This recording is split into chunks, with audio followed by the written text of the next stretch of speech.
Video games rarely do enough with history and culture.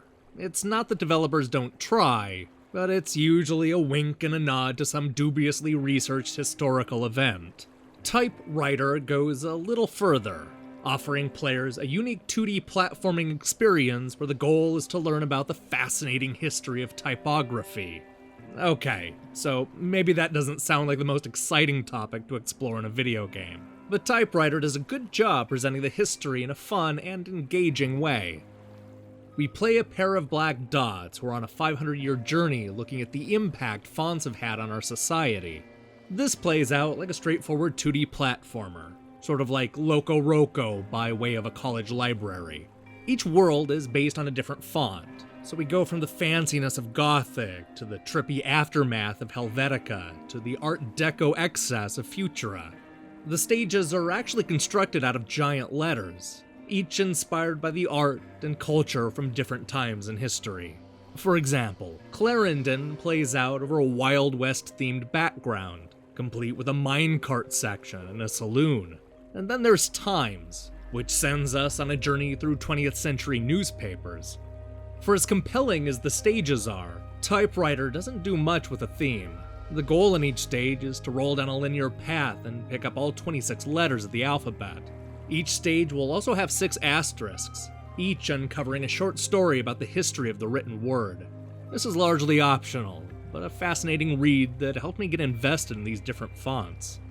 Although it's short and a little easy, I was pleased with the amount of variety the developers managed to stuff into this $8 platformer.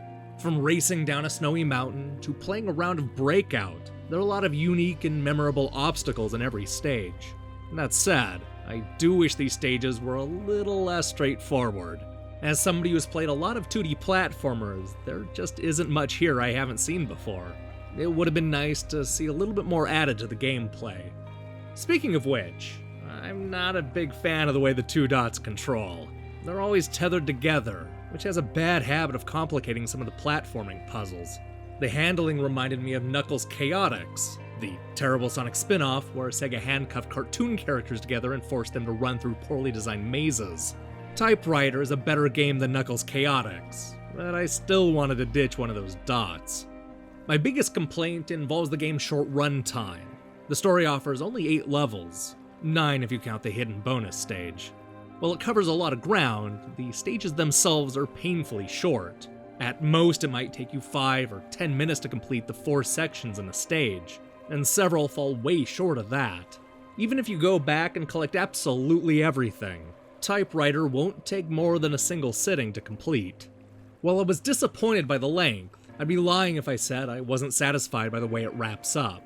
The final stages are appropriately epic, often in ways I wasn't expecting. It's also worth mentioning that the extra bonus stage is pretty great, and even with the flaws, I have a hunch Typewriter will stick with me for years to come. I doubt I'll ever look at fonts the same way again. Hey, thanks for watching our review.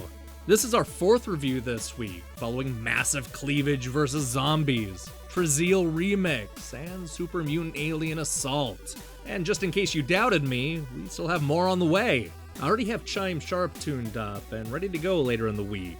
I'm also playing through Dex, Kerbal Space Program, and Daydreamer, all out this week on PlayStation 4. So do me a favor and click the subscribe button and support what we're doing here. Until then.